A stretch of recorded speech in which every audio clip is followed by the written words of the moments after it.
Bismillah, alhamdulillah, salatu wassalamu ala rasulillah wa ala alihi wa sahbihi wa man wala, thumma amma ba'd, to proceed. So before I start, because everything is new today and I forgot to say something. At the end of the station of al-Murad, I wanted to say that, so what should we do then? I mean, if this is the station of being sought by Allah subhanahu wa ta'ala and you're not the seeker, what should you do? How do you be al-Murad? Every station that we went through before, there are certain things that you need to do to reach that station, or basically to be established, tamakkun, in that station, to have tamakkun or to be established in that station. But what do you do about this station, this particular one, al-Murad, the one that's being sought, if you're not the seeker, if you're the one that's being sought? And I think the best hadith to share about this is where the Prophet ﷺ, and it was reported by Abi Nu'aym al-Hilya, by Hasan Isnad, where the Prophet ﷺ said, "If'alul khayra dahrakum wa ta'arradu li nafahati rahmatillah, fa inna lillahi nafahatin min rahmatihi yusibu biha man yasha'u min ibadihi." If'alul khayra dahrakum, do good your entire lives. Do good. Seek the good. Do good your entire lives. وَتَعَرَّضُوا لِنَفَحَاتِ رَحْمَةِ اللَّهِ, and expose yourselves to the blossoms, the breeze of Allah's mercy, or the blossoms of Allah's mercy. فَإِنَّ لِلَّهِ نَفَحَاتٍ مِّن رَحْمَتِهِ, for Allah subhanahu wa ta'ala has those breezes of His mercy. يُصِيبُ بِهَا مَن يَشَاءُ مِنْ عِبَادِهِ, by which He touches whomever He pleases of His servants. So expose yourselves. You just expose yourself. You stand where you should be standing, so that when the breeze blows by of His mercy, it touches you. That's what you do. That's what the hadith is talking about. So that has to be understood within the context of, so what is the nafahat about? There are certain seasons. These seasons are, certain times, certain places, and certain conditions. These are all called mawasim. Mawsim could be a time mawsim, or like a location, or a condition. So your mawsim, for instance, isn't Ramadan a mawsim for us? Isn't Ashura a mawsim of sorts for us? Arafah, al-Eid, al-Akbar. These are mawasim for us, right? These are seasons. This is where you should be trying to expose yourself to the nafahat of Allah's rahmah, to the breeze of His mercy. You stand where you should be standing, so that when the breeze blows by, you get touched by it.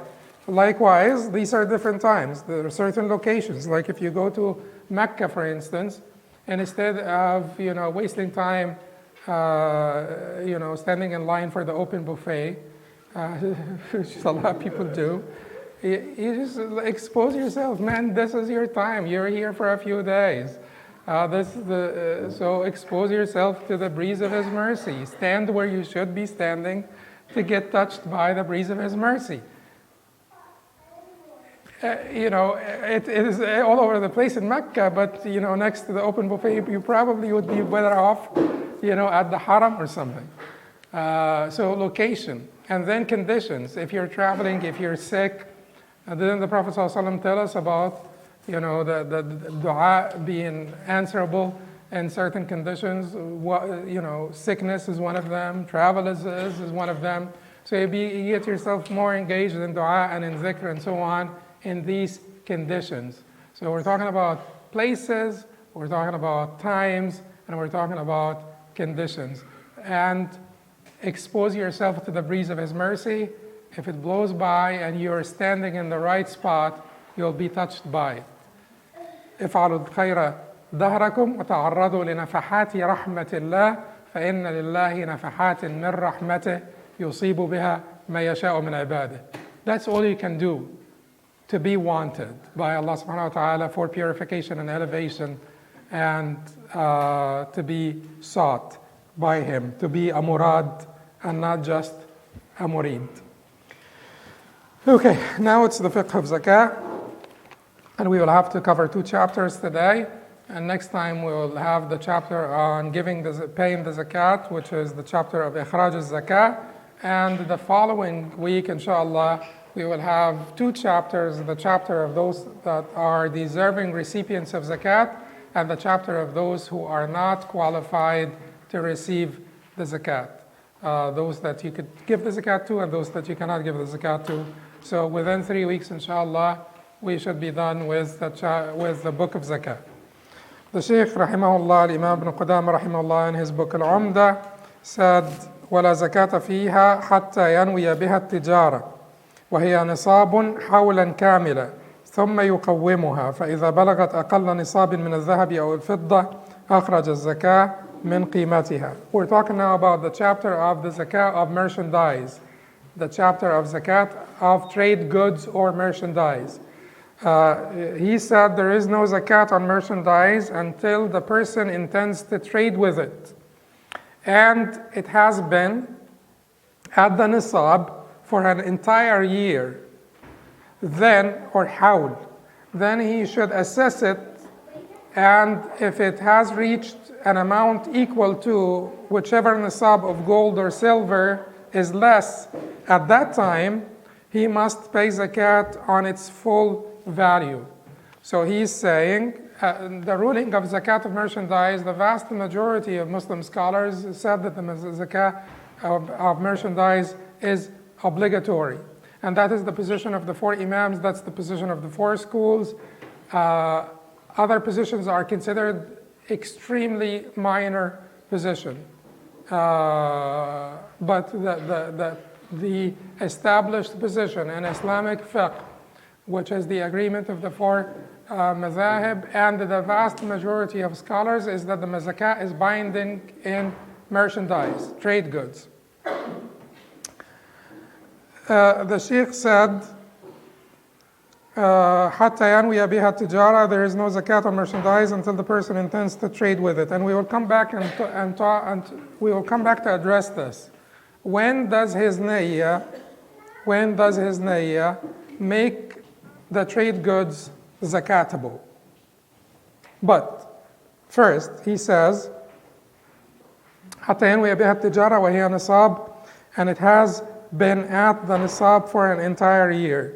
So from the time you had intended that this is for tijara, for trade, for sale, then it should last 1 year with you at the nisab. And we did say that Imam Abu Hanifa does not consider the dips below the nisab during the year. He considers the beginning and the end. Imam Ahmad and the majority and Imam Shafi'i, Imam Ahmad and Imam Shafi'i, they consider that you should have the nisab throughout the year. You need to stay above that threshold, that nisab. So once you dip, once your urud al-tijara, your merchandise had dipped below $3,000, sort of the magical number that we're using for nisab, which is equal to the nisab of 85 grams of gold. It's a little bit more than 3,000, but you'll have to figure it out every time. You'll have to figure out how much 85 grams of 24 karat gold is on the day of your zakat, on your zakat due date. But we're using 3,000. So if you dip below the 3,000, if your trade goods are less than 3,000 at any time during the year, Imam Shafi'i and Imam Ahmad will tell you, you don't have to pay zakat. Imam Abu Hanifa will tell you, if you will have the 3,000 at the end, we will get a shorter partition that's a little bit more tactful, because this is, bulky, unsafe, and a little bit too much, like too big, and just. Hopefully, Brother Waqar is hearing me. No, he's not. He left. Anyway, but we'll just use this partition for today. So going back, so that just like we said in currency, just like we said in cash, same applies to trade goods. For Imam Shafi'i and Imam Ahmad, you need to have more than the threshold for the entire year, so that it would be zakatable at the end of the year. And then he said, وَهِيَ نِصَابٌ حَوْلًا كَامِلًا, it stays at the nisab for an entire year. ثُمَّ يُقَوِّمُهَا, And then you'll come at the end of the year and you basically figure out the value. You will inventory your store and you'll figure out the value, assess the value of it. And if it is at the nisab, then he says whichever nisab of gold or silver is less at that time, he must pay zakat on its full value. So if your trade goods are, let's say, $4,500, you have $4,500 worth of trade goods, merchandise for sale, things that you plan to sell. And you have been above the 3,000 for the entire year, you need to pay the zakat on the 4,500, not the 1,500 that is above the nisab, the full amount, the 4,500. But he says whichever nisab. So in the Hanbali madhab, if it is either the gold or silver. So we said before that the nisab of silver was $600, right? So in the sort of the authentic Hanbali madhab, if your trade goods are $600, then you will need to pay zakat. If the value of your trade goods is $600, you will need to pay zakat on those trade goods. Why am I saying $3,000? Because I told you contemporary scholars, particularly in the Majami' al-Fiqhiyya and so on, they basically, because of the fluctuation of the prices of silver, the extreme fluctuations of the prices of silver, they said, just go buy gold and forget about the silver, because gold is the gold standard. Do you remember we saying this? Okay, so we will use the gold, and if it is more than 3,000 for the entire year, then you will pay on the full amount at the end of the year.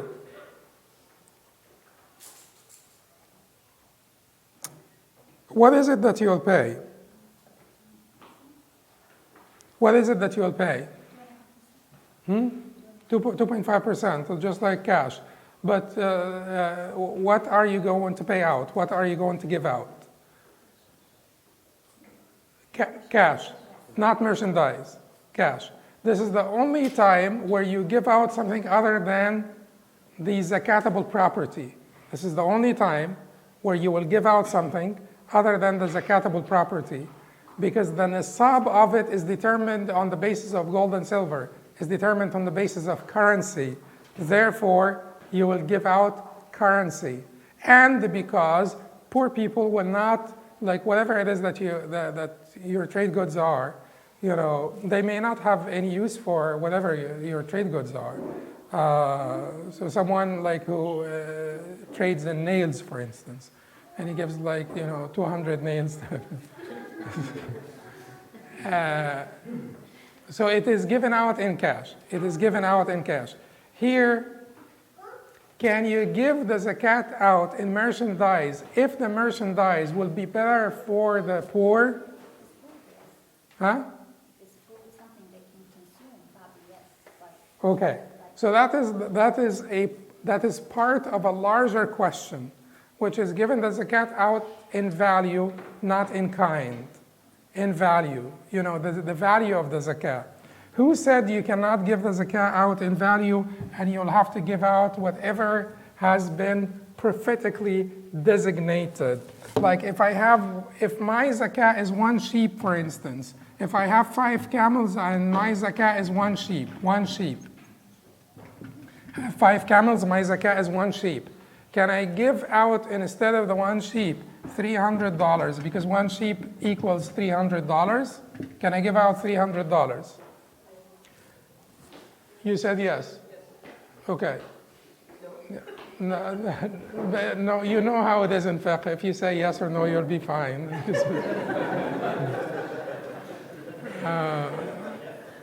So you could answer with confidence. No, but there are there are 5 daily prayers, right? We have no. So 1 sheep, $300. What if your zakat is $300? Your zakat, you have currency, and your zakat is $300. Can you give dates instead? Can you give dates or whatever? You can give whatever it is, something instead. Yeah, like food, like clothes, like whatever it is that the poor could use.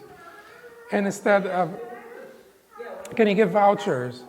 Can you basically pay their utility bills? How it can be used, why not? So like if it's money. So you said yes. You're in agreement here. Okay, that's the Hanafi position. The Hanafi position is yes. That's Imam Abu Hanifa. He said yes. Who said no? The rest. No would be the Malikis, Shafi'is, and Hanbalis. They said no, you cannot. So Ibn Taymiyyah rahimahullah said, by default you cannot. So he chose the position of the majority, except if there is greater benefit or there is a need. Al-Haj or al-Maslaha al-Rajiha, except for Maslaha al-Rajiha, which is the greater benefit, and Haja, which is the need. And he attributed this to one report from Imam Ahmad. So there are two reports from Imam Ahmad, or he said in some conditions Imam Ahmad allowed the giving of value, and instead of the in-kind, the sort of the designated zakat that the Prophet ﷺ himself designated, and in some conditions he did not allow it. And Ibn Taymiyyah rahimahullah, he said if there is greater benefit, we should stick with the prophetic designation. If the Prophet said one sheep, then it should be one sheep. We should stick with the prophetic designation unless there is greater benefit or a need to give the value instead of the prophetically designated zakat. In this case, it would be permissible. And he cited proofs. Each one of them has proofs to cite. The Jumhur cited the obvious, that these are the things that the Prophet designated, and sometimes the Prophet ﷺ would designate, for instance, that if you have a camel that is younger than the one that is due on you, then you will have to give that camel out, and then 2 sheep or 20 dinars or something of that nature. So the Prophet would designate if you fall into a particular bracket and you don't have the thing that will come out. He did not say give out the value, but he said give a camel that is younger, in addition to it give this, or give a camel that is older and take from the zakat collector that. So they said that the Prophet designated things, and he was very specific about his designations, therefore we have to abide by his designations. Imam Abu Hanifa cited various things, including the fact that Mu'adh ibn Jabal said to the people of Yemen, instead of sha'ir, instead of the barley and wheat and stuff, why don't you give me some of the clothes that you guys sew, that you guys make? It will be better for you, easier for you. أهون عليكم وخير لأصحاب رسول الله صلى الله عليه وسلم. It's easier for you, and it is better for the companions of the Messenger of Allah sallallahu alaihi wasallam. This report in itself is controversial, but anyway, at the end of the day, it will come down to more rational arguments, because the reports are not decisive on either side. Reports are not decisive on either side. It will come down to rational arguments. So maybe the position of Ibn Taymiyyah rahimahullah is a good position, that the default is to give out whatever the Prophet designated, but if you see a greater benefit in giving out the value or a need to give out the value, like for instance people who complain that they don't know if the people will take this money and make a good use of it or not, so instead I will give them vouchers, or I will pay their rent, or I will give them this or that, then in this case you could take Imam Abu Hanifa's position and give the value instead of the in-kind zakat. Is that clear? And in zakat al-fitr this would also apply. Like the default is that we're giving out food because the food has been designated by the Prophet sallallahu alaihi wasallam. فرض رسول الله صلى الله عليه وسلم زكاة الفطر صاعا من تمر أو صاعا من شعير على الذكر والأنثى والحر والعبد والصغير والكبير من المسلمين. So the Prophet ﷺ designated that it would be sa' of dates or sa' of barley in the hadith of Abu Sa'id. he added to this also zabib and aqit. He added raisins and dried milk cheese, or cheese that is made out of dried milk, and added wheat. So we give food out, particularly also because it even makes sense in the welfare, even in the welfare system here. Not everything is given out in the form of money. Food stamps are given out.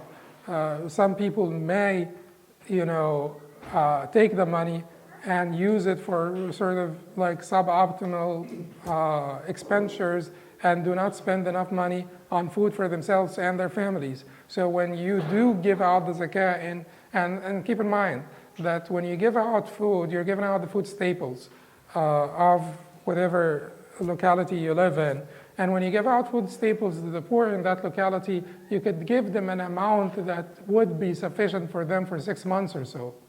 Give them a lot of food that they can store, non-perishable items, non-perishable food items. And I believe, and this is, because I also believe that the value could be given out, I believe that you could give out canned food and all stuff. It doesn't have to be grains and stuff. So you could give them a lot of stuff to store for 6 months, for 12 months, and at least you would make sure that no one is going hungry. Because they can take the money and, and they don't necessarily have to be bad people or anything, but they can certainly make the wrong judgment about the use of the money.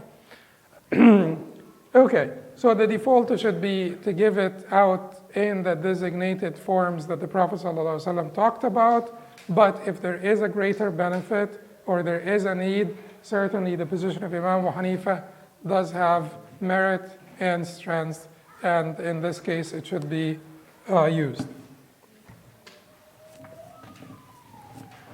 So your trade goods, we said that after 1 year of intending to sell these properties, you will come at the end of the year and figure out if you stayed above the nisab, and that's Shafi'i and Hanbali. If you stayed above the nisab, we said Hanafi, they don't care whether you stayed above the nisab or not. If you stayed above the nisab for the entire year, at the end of the year, you evaluate the merchandise that you have. When you evaluate the merchandise that you have, you evaluate the merchandise and the market value of the same day. So today is my zakat due date. What is the market value of the merchandise today? The Shafi'is are the ones who explicitly said بِسَعْرِ الْجُمْلَةِ, the wholesale value. The Hanbalis did not explicitly say that. And contemporary Hanbalis say if he's a wholesale trader, then it is based on the wholesale price. If he is a retailer, then it is based on the retail price. But in all honesty, the retail price fluctuates, and people it is easier to go by the wholesale price or the price that he will be able to readily sell all of this stuff for today on my zakat due date. Because yes, I may tag this price at like $100, but at the end of the day, if I need to move out tomorrow, I will sell it for 40, or I'll sell it for much less. So the price that is the market value of the price among the merchants, not the price that I will get one day when a customer walks through the door and actually gets to pay this amount. Okay, so one other thing that I wanted to say, when you make that assessment, when you inventory your trade goods and you make that assessment, you inventory your trade goods every lunar calendar year or solar? Lunar. What if you have a big company and you don't do it every lunar year, you do it every solar year? What do you do in this case? You need to do it every lunar year. The obligation is to do it every lunar year. But if you're going to be completely stuck and it's not going to work and it's not going to work, If it is not going to work, then how much money what is the percentage? This is the percentage that you need to pay. To correct for, given it every solar year, you pay 2.577% and not 2.5%. And if you pay 2.577%, you're correcting for the 11-day difference between the solar and the lunar years. Is that clear? So people who inventory every solar year, they will pay 2.577%.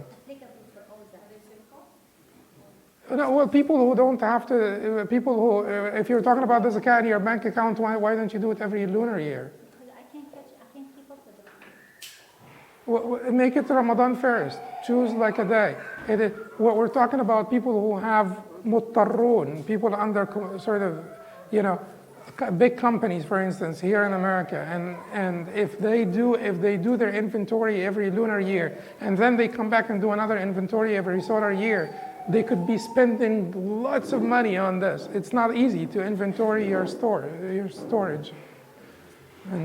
But for us, for like regular people that are not big companies, we need to be given the zakat every lunar year. We pick up a day, Rajab 21st, Muharram 22nd, Ramadan 1st, and spread the khair out. Not everybody gives the zakat in Ramadan. Spread it out so that there is ongoing income for the poor people. And if you want to give it in installments, give from next year's zakat in installments. If you are the donor, give from next year's zakat. You could advance your zakat for 1 year. So give from next year's zakat and subtract it from next year. You don't give installments from last year's zakat because you have to give that out immediately. You give installments from your next year's zakat. So if you have poor relatives and you're afraid that if you give them the money all at once, they'll misuse it, and you want to give them a monthly salary, give them a monthly salary from next year's zakat and subtract it at the end of the year. Okay. Then the Sheikh said, وَإِنْ كَانَ عِنْدَهُ ذَهَبْ أَوْ فِضَّةٌ ضمهما إلى قيمة العروض في تكميل النصاب. If he had gold or silver, it looks like we're not going to finish the. Anyway, we'll see. وإن كان عنده ذهب أو فضة ضمهما إلى قيمة العروض في تكميل النصاب. If the person owns gold or silver, he must add it to the value of his merchandise to complete the nisab.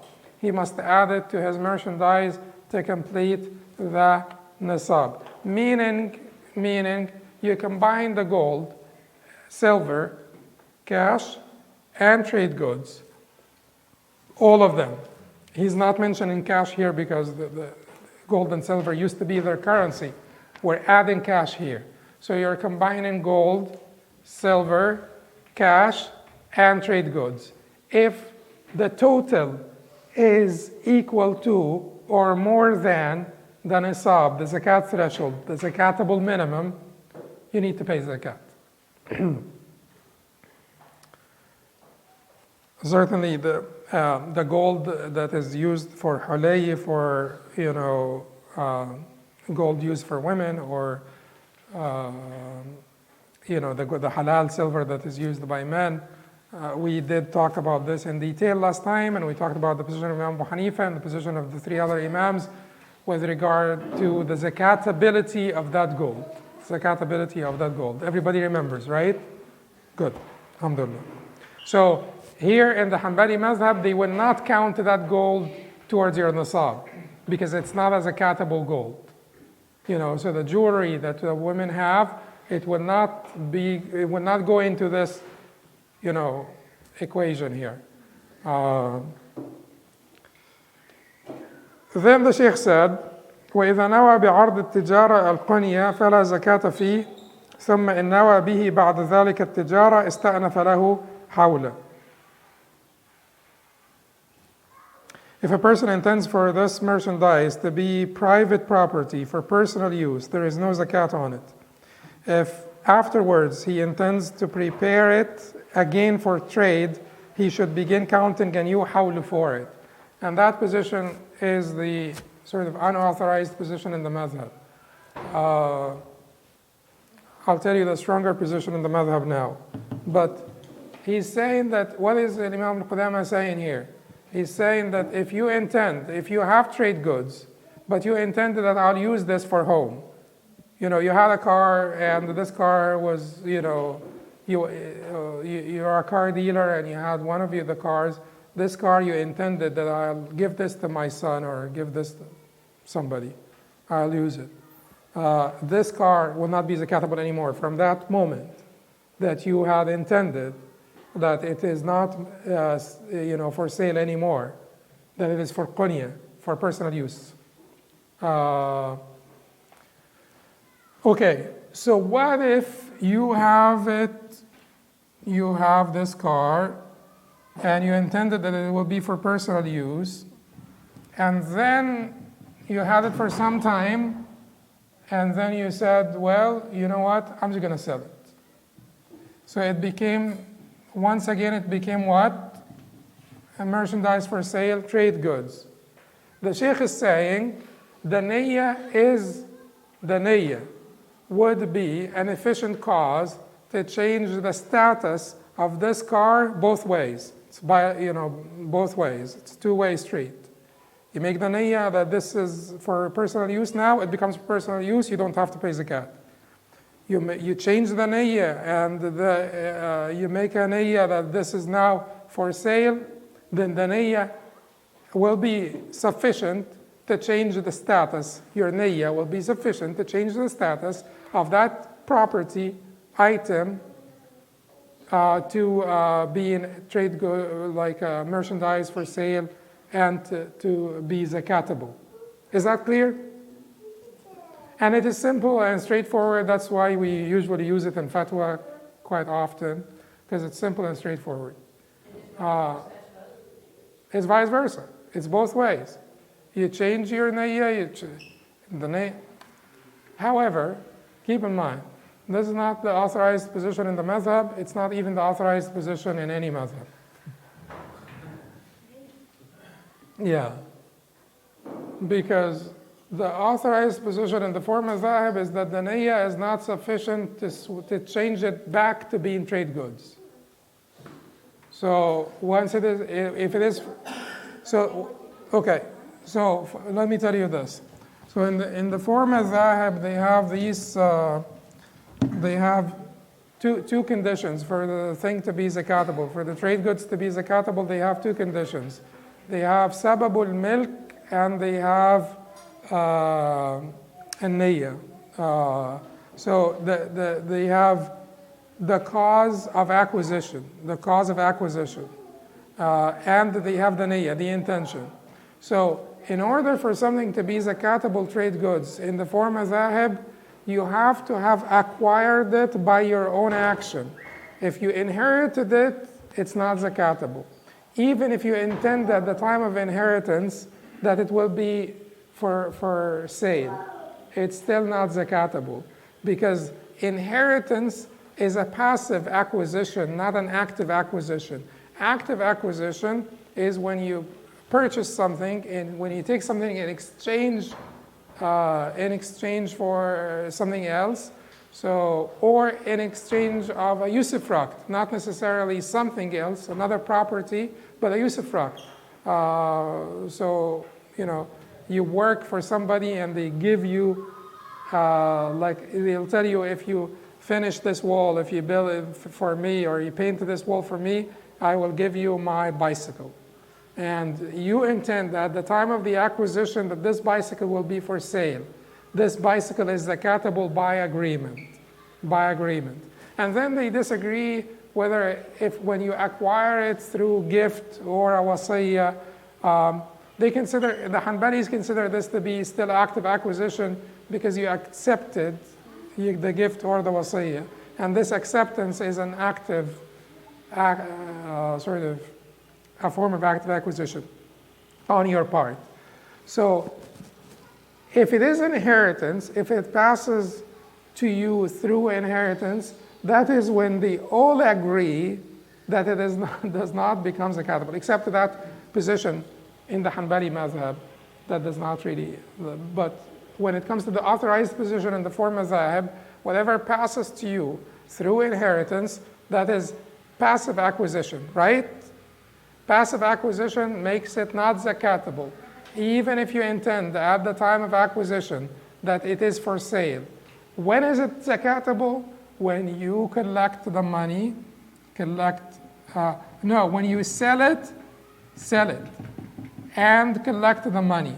Some of them said you will pay zakat for 1 year at the time of collection, and some of them said you will take this money and keep it for 1 year before that money becomes zakatable. And in this case, it's not trade goods. It's not zakat of trade goods. It's zakat of currency. Zakat of currency, not zakat of trade goods. So the niyyah here, the intention here, in order for something to be zakatable, it has to meet two conditions. You acquired it actively, active acquisition, accompanied by the intention of trading. Is that clear? Active acquisition accompanied by the intention of trading. If that's the case, it's zakatable according to all of them. That's clear? Now, the position that Imam ibn Qudamah mentions here is another report in the Hanbali madhab that makes the niyyah, and this is also the position of Ishaq, and the position of Abu Thawr, and the position of Karabisi, Shafi'i, and the position of other scholars who made the niyyah consequential both ways. So you change the niyyah to trade goods, it becomes trade goods. You change the niyyah to personal use, it becomes for personal use. That's clear? You want to ask questions about this? Really, is it clear for everybody? Can I ask one question? Yes. When you talked about the official, the inheritance, so if somebody inherits money, it's never, ever, ever zakatable? Like after 1 year or 2 years? No, if you inherit currency, it's zakatable. We're talking about the trade goods only, merchandise only. If you inherited currency, it is zakatable for sure. From the time of acquisition.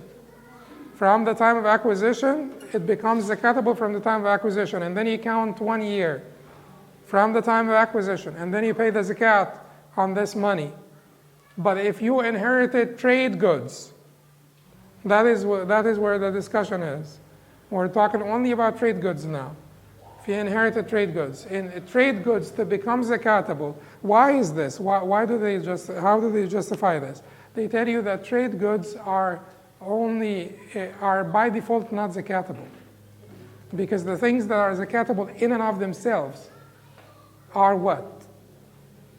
Are currency, livestock, things that come out of the earth, which is treasure troves, mined metals, and crops. Those are zakatable by prophetic designation in and of themselves, because this is mal nami or fihi quwwatun nama, because it is money that grows by itself. Crops grow, livestock, stuff, even things that come out of the earth is money that was not there and just came out, or has the power, the potency, the potential to grow, which is currency, gold and silver. So if it does not grow, it is your fault that you did not invest it. But they say trade goods become only zakatable when they become nami, when they become trade goods. So the mere intention does not have the power to change them from non-zakatable to zakatable, because you could intend and it may never be sold or something like that. So they say the mere intention does not have the power to change the status of trade goods from the original default status of being non-zakatable. Because what are we talking about here? We're talking about a car, talking about whatever, clothes. These things are not zakatable in and of themselves. They become zakatable when they are trade goods. So if you acquired them in exchange of other merchandise, they are, with the intention of selling, they are zakatable for sure. If you acquired them in exchange of some usufruct or some service or this or that, they are zakatable at the time of acquisition if you had the intention to sell them. But otherwise, the mere intention of wanting to sell this one day does not have the power to change their status. And that's certainly, so the position that is mentioned here by Imam al-Qudamah is the minority position, not the majority position. Keep in mind that the first half of his statement is the majority position for sure. The fact that the niyyah will change the status from zakatable trade goods to non-zakatable items of personal use, that is by agreement. The niyyah will change that. It is the other way around. The niyyah will not have the power to change it from non-zakatable items of personal use to zakatable merchandise. I don't know what to do now, so I have 6 minutes. I don't think we can finish Zakat al-Fitr in 6 minutes, so we will have to defer this. We'll have to defer Zakat al-Fitr. Yes? Yes. That's an exception. Except, yeah, certainly Zakat al-Hulay, if the trade goods, if you intend to trade jewelry, because they have, why did they make an exception of jewelry? If you intend to trade jewelry, they become zakatable right away. Because jewelry was the original default for gold and silver is that they are zakatable or not. They are zakatable. The original default is that they are zakatable. Why have they become non-zakatable according to the Maliki, Shafi'is, and Hanbalis if they are used? Because they are now being used for personal use.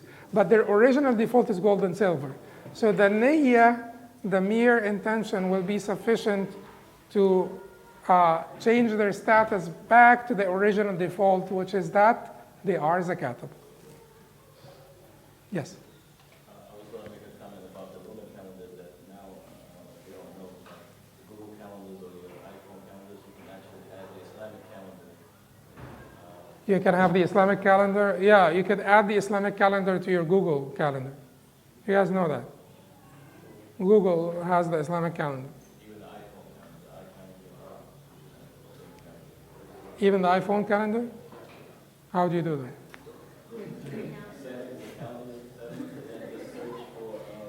What? You go to the App Store? The calendar settings. Well, this is beneficial knowledge, Allah.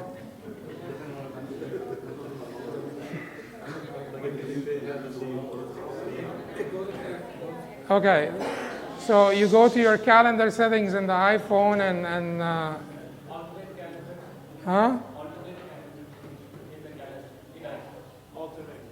alternate calendars in the iPhone. But you go to settings, and then where after settings you go to calendar, and then you go to alternate calendars. Oh, and you have Islamic. And then you will have both the regular and the Islamic? You go to your lock screen, you'll see it. Lock the phone, it'll be.